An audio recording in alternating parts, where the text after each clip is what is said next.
ഇപ്പൊ സന്തോഷേട്ടൻ ഞാൻ ഭയങ്കര PhD ലെവൽ ഒക്കെ ആയതുകൊണ്ട് എനിക്കുള്ള സംശയമാണേ. അപ്പൊ ഞാൻ ചോദിക്കട്ടെ, എന്താണ് ഈ ക്വാണ്ടം മെക്കാനിക്സ്? ക്വാണ്ടം മെക്കാനിക്സിലും ക്വാണ്ടം ഫിസിക്സ് എന്ന് പറയും. പിന്നെ അതിന്റെ പേരിലേക്കാണ് വിളിച്ചുകൊണ്ടിരിക്കുന്നത്, വേറെ പേരുകൾ ഉപയോഗിക്കുന്നത്, അത് പറയാൻ കൊണ്ടില്ല. ക്വാണ്ടം മെക്കാനിക്സ് ആണ് 1920s ആ സമയത്ത് വന്നതാണ്. ഫിസിക്സിൽ രണ്ടെണ്ണം, ഒന്ന് ക്ലാസിക്കൽ ഫിസിക്സ്, പിന്നെ ക്വാണ്ടം ഫിസിക്സ് എന്ന് പറയും. ക്ലാസിക്കലാണ് നമ്മൾ നേരിട്ട് നമുക്ക് കാണാൻ പറ്റാവുന്ന കാര്യങ്ങളാണ്. അതാണ് ആദ്യം വന്നത്, ന്യൂട്ടൺ ഡെവലപ്പ് ചെയ്ത. അത് കഴിഞ്ഞ് 1900-ൽ മാക്സ് പ്ലാങ്ക് ഒരു സയൻറ്റിസ്റ്റാണ്. പുള്ളി ഒരു എക്സ്പെരിമെൻ്റ് ചെയ്യുമ്പോൾ അതിൽ വരുന്ന ബ്ലാക്ക് ബോഡി റേഡിയേഷൻ പറയും. ആ റേഡിയേഷൻ ഡിസ്ക്രീറ്റ് ആണ്, ഒരു കണ്ടിന്യൂസ് അല്ല. പിന്നെ ഐൻസ്റ്റൈനിലോ അതുകൊണ്ട് പറഞ്ഞാണ്. പക്ഷേ ഐൻസ്റ്റൈൻ ക്വാണ്ടം മെക്കാനിക്സ് എതിരായി. ഈ അൺസർട്ടനിറ്റിക്ക് ഒരു അൺസർട്ടനിറ്റി ഉണ്ട്. അപ്പോൾ അത് ഡിറ്റർമിനിസ്റ്റിക് ഏജ് എന്ന് പറയും. നമ്മളെ മനുഷ്യൻ ഡിറ്റർമിനിസ്റ്റിക് അല്ല, ഫ്രീ വില്ലാണ്, നമുക്ക് ഇഷ്ടമുള്ള ചെയ്യും. പക്ഷെ പ്രകൃതിക്ക് ഒരു ലോജിക് ഉണ്ട്, പ്രകൃതിക്ക് ഒരു ഡിറ്റർമിനിസ്റ്റിക് നേച്ചർ ഉണ്ടെന്നാണ് ഒരു ഫിലോസഫിക്കൽ പോയിന്റ് ഓഫ് വ്യൂവിലാണ് ഐൻസ്റ്റൈൻ ആർഗ്യൂ ചെയ്തത്. പക്ഷെ അത് എക്സ്പെരിമെന്റ് പ്രൂഫിൽ വന്നപ്പോൾ അൺസർട്ടനിറ്റി ഉണ്ട്. ഹൈസൻബർഗിന്റെ അൺസർട്ടനിറ്റി തീരെ കംപ്ലീറ്റ് അല്ല പറഞ്ഞാൽ. പക്ഷെ ആ അൺസർട്ടനിറ്റി വരുന്നത് നേച്ചറിന്റെ ലിമിറ്റേഷനാണ്, മനുഷ്യന്റെ ലിമിറ്റേഷൻ അല്ല. മനുഷ്യന്റെ ലിമിറ്റേഷൻ ആണ് ടെക്നോളജി ഓവർകം ചെയ്യാൻ. അപ്പോൾ അത് ഇപ്പോൾ പ്രൂവ്ഡ്. പക്ഷേ അത് ടെക്നിക്കലി സോൾവ് ആയെങ്കിലും എക്സ്പെരിമെന്റ് നടന്നെങ്കിലും ഇന്റലക്ച്വലി സോൾവ് ആയിട്ടില്ല. അപ്പോൾ അതിൽ PhD ചെയ്യാനാണ് ഞാൻ ആഗ്രഹിച്ചത്. പക്ഷേ ഇവിടുത്തെ എൻ്റെ ഗൈഡിനോട് പറഞ്ഞപ്പോൾ പുള്ളിക്കാർ ആളുകൾ അത് കേട്ടിട്ട് പോലുമില്ല. കാരണം ഇപ്പോൾ ഒരു എമേർജിങ് ഫീൽഡാണ് ക്വാണ്ടം കമ്പ്യൂട്ടേഴ്സ്, ക്വാണ്ടം ഡോട്ടറിൽ പറഞ്ഞ എമേർജിങ് ഫീൽഡാണ്. ക്ലാസിക്കലിൽ ഡിറ്റർമിനിസ്റ്റിക് ആയിട്ട് പോകുമ്പോൾ ഇപ്പം അല്ല അൺസർട്ടൻ പൊസിഷൻ മൊമെന്റ് എന്ന് പറയും. പൊസിഷൻ മൊമെന്റ് സെയിം ടൈമിൽ ഡിറ്റർമൈൻ ചെയ്യാൻ പറ്റില്ല. കമ്പ്യൂട്ടറിൽ റിയൽ ടൈം പോലെ ഇൻപുട്ട് കൊടുത്ത് അപ്പോൾ തന്നെ ഔട്ട്പുട്ട് വരില്ല, ആ ഗ്യാപ്പ് വരും. ആ ഗ്യാപ്പ് വരുന്നതാണ് പ്ലാങ്ക് കോൺസ്റ്റന്റ്, അതിനെയാണ് നേച്ചറിൻ്റെ ലിമിറ്റേഷൻ പറയുന്നത്. അപ്പോൾ അതാണ് ആ ഒരു അൺസർട്ടനിറ്റി. അപ്പോൾ അതിന് ആ അൺസർട്ടനിറ്റിക്കായിരുന്നു ഐൻസ്റ്റൈൻ എതിർത്തത് ഫിലോസഫിക്കൽ പോയിന്റ് ഓഫ് വ്യൂവിൽ. പക്ഷേ അവസാനം ഐൻസ്റ്റൈൻ പറഞ്ഞ് തെറ്റായി മാറുകയും ചെയ്തത്. വളരെ എമേർജിങ് ഫീൽഡാണ്, വളരെ ഇൻട്രസ്റ്റിംഗ് ആണ്. ഒരു പ്രോബബിലിസ്റ്റിക് എന്ന് പറയും, അൺസർട്ടനിറ്റി വരുന്നുണ്ട്. പക്ഷെ അതിന് ലോജിക്കൽ എന്ന് പറയാൻ പറ്റില്ല, അന്ന് അതിൻ്റെതായ ലോജിക്ക് ഉണ്ട്, അതാണ് ക്വാണ്ടം ലോജിക്. പിന്നെ സ്കോഡ്ജർ കാറ്റൽ പറഞ്ഞ പാരഡോക്സ് എല്ലാം ഉണ്ട്. ഒരു സ്റ്റേറ്റ് മാത്രമല്ല, 2-3 സ്റ്റേറ്റുകൾ പോകും. ഒരുപാട് റിസർച്ചുകളൊക്കെ ഉണ്ട് ക്വാണ്ടം കമ്പ്യൂട്ടിംഗ്. കഴിഞ്ഞ 100 വർഷമായിട്ട് ക്വാണ്ടം മെക്കാനിക്സ് ശേഷം വേറൊരു റെവല്യൂഷൻ കണ്ടുപിടുത്തം ഫിസിക്സിലുണ്ടായിട്ടില്ല. അതിൻ്റെ കാരണം നമ്മളുടെ ഒരു അക്കാഡമിക് സെറ്റപ്പ് കാരണമാണ്. വളരെ ഇൻട്രസ്റ്റിംഗ് ആയ ഫീൽഡാണ് ക്വാണ്ടം മെക്കാനിക്സ്. എന്തുകൊണ്ട് ക്വാണ്ടം മെക്കാനിക്സ് ഇപ്പോൾ കണ്ടുപിടിച്ചാണ്, ഇപ്പോഴാണ് ടെക്നോളജിയിൽ വന്നത്. ക്ലാസിക്കൽ പണ്ടേ കണ്ടുപിടിക്കാൻ കാരണം നമുക്ക് കാണാവുന്ന കാര്യമാണ്. അതാണ് ക്വാണ്ടം അൺസർട്ടനിറ്റി പ്രിൻസിപ്പിൾ എന്ന് പറയും ഈ സംഭവം കൊണ്ടെന്ന്. വളരെ ഇൻട്രസ്റ്റിംഗ് ഫീൽഡാണ്. സബ് ആറ്റമിക് വേൾഡ് എന്ന് പറയും. അതായത് ഇതെന്ന് പറഞ്ഞാൽ ആറ്റമിനെക്കാൾ സൈസ് കുറവ്, പ്രോട്ടോൺ, ന്യൂട്രോൺ, അതിൽ തന്നെ ക്വാർക്ക് എന്ന് പറയും. അതും ഡിവൈഡ് ചെയ്തിരിക്കാം. അത് ഓൾഡിയുടെ ഫോഴ്സ് ആണ് ഗ്ലൂവോൺ എന്ന് പറയും. അതാണ് സ്ട്രോങ് ഫോഴ്സ്. വീക്ക് ഫോഴ്സ് പറയുന്നത് എലക്ട്രോമാഗ്നറ്റിക്ക, ഇത് റേഡിയോ ആക്ടിവിറ്റി, പിന്നെ എലക്ട്രോമാഗ്നറ്റിക്ക.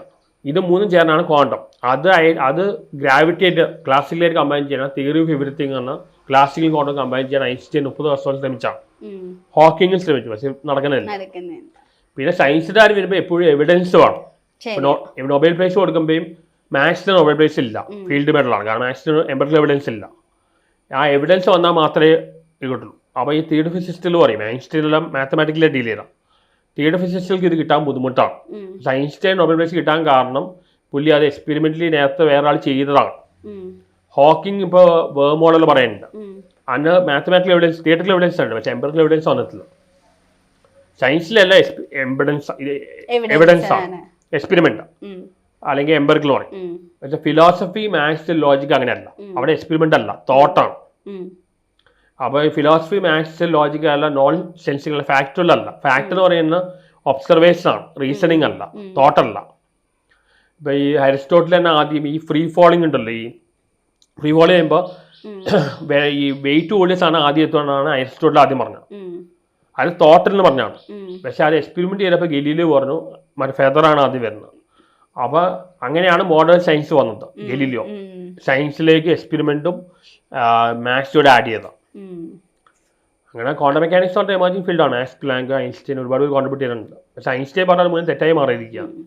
ഇപ്പോൾ ഒരു റിസർച്ചർ എന്ന നിലയിൽ ഞാൻ ചോദിക്കുകയാണ്, ശരിക്കും സന്തോഷ് വർക്കി എന്ന വ്യക്തി ഏറ്റവും കൂടുതൽ സയൻസിലാണോ അതോ മിത്ത് അല്ലെങ്കിൽ നമ്മുടെ വിശ്വാസം, ബിലീഫ്സിലാണോ വിശ്വസിക്കുന്നത്? ശരിക്കും രണ്ടും വേണം. കാരണം ദൈവത്തിന്റെ കാര്യം പറഞ്ഞു കഴിഞ്ഞാൽ സയന്റിഫിക് ആയിട്ട് മാത്രം പറയാൻ പറ്റില്ല. കാരണം ദൈവം എംപിറിക്കലി ഇല്ല, നമുക്ക് കാണാൻ പറ്റില്ല. ലോജിക്കലി ഉണ്ടെന്നും പറയാം ഇല്ലെന്നും പറയാം, രണ്ടിലും പറയണ്ട. പക്ഷെ ഇതിന്റെ എല്ലാം അപ്പുറത്ത് ട്രാൻസ്ജെൻഡർ എന്ന് പറയും, സെൻസ് നമ്മുടെ സെൻസ് ഓർഗൻസിന് അപ്പുറത്ത് ഉണ്ടാവാതിരിക്കുക. അതാണ് ഞാൻ ട്രാൻസ്ജെൻഡർ അഗ്നോസ്റ്റിസം എന്ന ടേം കോയിൻ ചെയ്ത. ശരിക്കും ബിലീഫ് അഗ്നോസ്റ്റിസം ആണ്, ഉണ്ടെന്നും പറയാൻ പറ്റില്ല ഇല്ലെന്നും പറയാൻ പറ്റില്ല. മിത്തല്ല പറയുന്നത് കുറച്ച് ഇമാജിനേഷൻ ആണ്. പക്ഷെ എന്തൊരു ക്രിയേറ്റീവ് വർക്കിന് ഇമാജിനേഷൻ വേണം. പക്ഷേ സയൻസ് മാത്സിലെ ഇൻഡ്യൂസ് മാത്രം പോരാ, ലോജിക്കും വേണം, ലോജിക് അനാലിസിസും വേണം. അപ്പോൾ എനിക്ക് രണ്ടും താല്പര്യം, രണ്ടും വേണം. ഒരു സംഭവം സ്റ്റാർട്ട് ചെയ്യുന്ന ഇമാജിനേഷൻ ഇൻഡ്യൂസ് എന്നാണ്, അത് കഴിഞ്ഞിട്ടാണ് ലോജിക് അനാലിസിസ് അപ്ലൈ ചെയ്യുന്നത്. അപ്പോൾ ആർട്ട് ഫോം എത്തുമ്പോൾ ലോജിക് നോക്കേണ്ട ആവശ്യമില്ല, അവിടെ ഇമാജിനേഷൻ ഇൻഡ്യൂസ് മാത്രം മതി. രണ്ടും വേണം. ക്രിയേറ്റിവിറ്റി ഉണ്ടാവണമെങ്കിൽ പുതിയതായിട്ട് എന്തെങ്കിലും വരണമെങ്കിൽ ഇമാജിനേഷൻ ഇൻഡ്യൂസ് വേണം. പിന്നെ ഡേ ടു ഡേ ലൈഫ് നമുക്ക് വേണ്ട ലോജിക്കാണ്, റീസണിങ് ഒക്കെയാണ്, എല്ലാം വേണം. പക്ഷെ നമ്മുടെ എഡ്യൂക്കേഷൻ സിസ്റ്റത്തിൽ ഇൻഡ്യൂസിനെ യാതൊരു വിലയും കളിപ്പിക്കുന്നില്ല. ഇവിടെ IIT പോലും പ്രോബ്ലം സോൾവിങ് മാത്രമേ ഉള്ളൂ, അവിടെ ക്രിയേറ്റീവായിട്ടൊന്നും തുടങ്ങുന്നില്ല. അത് നമ്മുടെ എഡ്യൂക്കേഷൻ സിസ്റ്റത്തിന്റെ കുഴപ്പമാണ്. പിന്നെ പറഞ്ഞു വൈൻഡപ്പ് ചെയ്യാൻ പോകണം. നമ്മുടെ എഡ്യൂക്കേഷൻ സിസ്റ്റം മാറ്റിയാൽ തന്നെ പല പ്രശ്നങ്ങളും മാറും. ഇവിടെ ഇപ്പോൾ പലരും നോളജ് ഉണ്ടാക്കുന്നില്ല, അത് ആൾക്ക് മാനസികമായിട്ട് വളർച്ച വരുന്നില്ല. അപ്പോൾ ഐൻസ്റ്റൈൻ അങ്ങനത്തെ ഒരു എഡ്യൂക്കേഷൻ സിസ്റ്റം മാറ്റുകയാണെങ്കിൽ ഇവിടുത്തെ ഒരുപാട് പ്രശ്നങ്ങൾ സോൾവ് ചെയ്യാൻ പറ്റും. ഇവിടെ ഇപ്പോൾ നോളജാണ് നോക്കണം, അല്ലെങ്കിൽ മാർക്കാണ്. ഇപ്പോൾ ഐൻസ്റ്റൈൻ പറഞ്ഞിട്ടുണ്ട്, ഐൻസ്റ്റൈൻ എക്സാംസിൽ എതിരായിരുന്നു, എക്സാംസിൽ ക്യൂരിയോസിറ്റി എന്ന് പറഞ്ഞു. അപ്പോൾ ഈ രബീന്ദ്രനാഥ് ടാഗോറിന്റെ ശാന്തിനികേതനില്ലേ, അവിടെയൊന്നും എക്സാംസ് അല്ല. ഈ എക്സാം നോക്കി അങ്ങനെ സിസ്റ്റം ആയതുകൊണ്ടാണ് ഈ കഴിഞ്ഞ 100 വർഷമായിട്ടും ഫിസിക്സിലൊന്നും റെവല്യൂഷൻ കണ്ടുപിടുത്തുണ്ടാവാത്ത. കാരണം ആൽബർട്ട് ഐൻസ്റ്റൈന് BSc മാത്സ് കഴിഞ്ഞ് പുള്ളിക്ക് BSc ഫിസിക്സ് കഴിഞ്ഞ് MSc ഫിസിക്സ് പഠിക്കാനുള്ള മാർക്കില്ലായി. പുള്ളി ഔട്ട്സൈഡ് അക്കാഡമിക്സ് ചിന്തിച്ചുകൊണ്ടാണ് ഇത്ര റെവല്യൂഷനെ ചിന്തിച്ചത്. ഇപ്പം എന്നെ പോലെ ആൾക്കാർ പോലും ഞങ്ങൾ അക്കാഡമിക്സിൽ ചെയ്യുമ്പോൾ നമ്മൾ സേഫ് ടോപ്പിക്സ് എടുക്കുള്ളൂ, റെവല്യൂഷൻ ചിന്തിക്കില്ല. പക്ഷെ ഐൻസ്റ്റൈൻ ഔട്ട്സൈഡ് അക്കാഡമിക്സ് കൊണ്ട് റെവല്യൂഷൻ ചിന്തിച്ചത്. അപ്പോൾ ആ നോക്കുമ്പോൾ നമ്മുടെ എഡ്യൂക്കേഷൻ സിസ്റ്റം ഒരുപാട് ഇമ്പ്രൂവ് ചെയ്യാനുണ്ട്. ഇപ്പം ഭയങ്കര മാർക്കിൽ വാങ്ങിയ പിള്ളേരുണ്ടാകും, പക്ഷെ അവർക്ക് മാനസിക വളർച്ചയില്ല. എപ്പോഴും ക്രിയേറ്റിവിറ്റി അല്ലെങ്കിൽ എല്ലാം വേണം. അതും വേണം. ലെഫ്റ്റ് ബ്രെയിൻ ലോജിക്കൽ അനാലിറ്റിക്കലാണ്, റൈറ്റ് ബ്രെയിൻ ആണ് ക്രിയേറ്റീവ്. അപ്പോൾ പണ്ട് MBAക്ക് പോലും കാറ്റ് എക്സാമിലെല്ലാം ഈ ലെഫ്റ്റ് ബ്രെയിൻ മാത്രമേ മെസ്റ്റർ ചെയ്യുള്ളൂ, ഇംഗ്ലീഷും മാത്സും മാത്രം. ഇപ്പോൾ MBAക്കാർക്കും ക്രിയേറ്റിവിറ്റി വേണം, കാരണം പുതിയതായിട്ട് ഉണ്ടാവണമെങ്കിൽ ക്രിയേറ്റിവിറ്റി വേണം. ഔട്ട് ഓഫ് ബോക്സ് തിങ്കിങ് അതെല്ലാം ഇവിടെ കുറവാണ്, IIT പോലും കുറവാണ്. അങ്ങനെ ലാറ്ററൽ തിങ്കിങ് എന്ന് പറയും, ഇവിടെ വെർട്ടിക്കൽ തിങ്കിങ് ഉള്ള. ഒരു മനുഷ്യൻ ഈ ലോജിക്കൽ അനാലിസിസ് അപ്ലൈ ചെയ്യണമെങ്കിൽ ഒരു പ്ലാറ്റ്ഫോം വേണം. ആ പ്ലാറ്റ്ഫോം ഉണ്ടാവുന്ന ഇൻഡ്യൂഷൻ ഇമാജിനേഷൻ ആണ്. ഇൻഡ്യൂഷൻ കലാകാരന്മാർക്ക് വളരെ കൂടുതലാണ്. അത് നമുക്ക് ഒരിക്കലും പ്ലാൻ ചെയ്യാൻ പറ്റില്ല, എപ്പോഴാണ് അവർ തോട്ട് വരുന്നത് പറയാൻ പറ്റില്ല.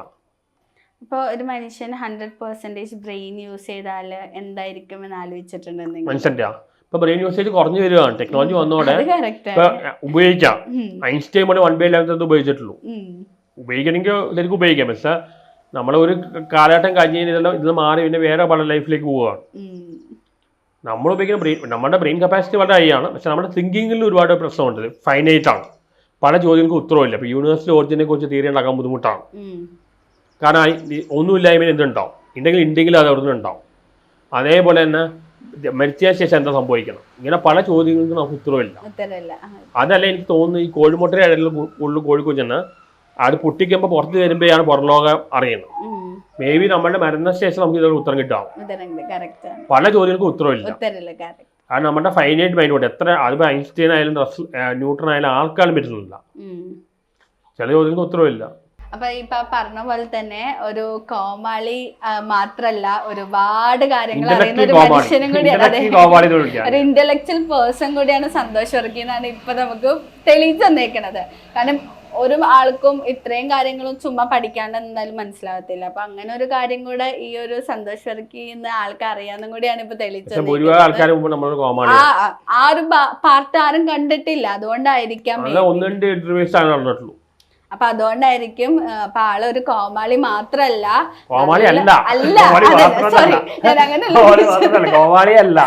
സോറി ഞാൻ അങ്ങനെയല്ല ഉദ്ദേശിച്ചത്.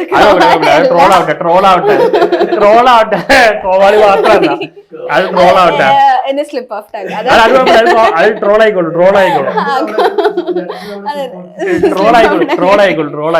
കോമാളി അല്ല, കോമാളി മാത്രല്ല, അത് ട്രോൾ ആവട്ടെ. കളയണ്ട അപ്പൊ ഞാൻ ചിലപ്പോ ഇത്രയും പറഞ്ഞില്ല ഏറ്റവും വൈറലാണ് ഇതായിരിക്കും. ആള് മണ്ടർ മാത്രല്ല പൊട്ടറുമാണ് പറഞ്ഞോളെ. നിങ്ങൾ എയറിലായിക്കോളൂ. അപ്പൊ ഞാൻ പറഞ്ഞത് കളയുന്നുണ്ടോ? സന്തോഷ് വർക്കിന്ന് ആള് കോമാളി അല്ല, ആള് നല്ലൊരു ഇന്റലക്ച്വൽ പേഴ്സൺ ആണ്. അപ്പൊ എല്ലാരും അങ്ങനെ തന്നെ അക്സെപ്റ്റ് ചെയ്യുന്ന ആളെ. മനസ്സൂടെ വേണം ആൾക്കാർക്ക്. അല്ല, ആ ഒരു പാട്ട് കണ്ടാലാണ് ആളുടെ ഒരു എന്താ പറയാ, ആളുടെ എത്രത്തോളം നോളജ് ആണെന്ന്. ഇപ്പൊ എനിക്കിപ്പോ ഇത്രയും കേട്ടതിൽ തോന്നിയ ഒരു കാര്യം, you are good at like teaching. ഒരുപാട് പുതിയ കാര്യങ്ങള് പല ആൾക്കാർക്കും പറഞ്ഞു കൊടുക്കാൻ യു ഹാവ് കേപ്പബിലിറ്റി. അപ്പൊ ആ ഒരു സംഭവം കൂടെ ഉള്ള ഒരാളാണ്. അപ്പൊ ഇങ്ങനെ ഒരു കോമാളി ആണെന്ന് മാത്രം നിങ്ങൾ വിചാരിക്കരുത്.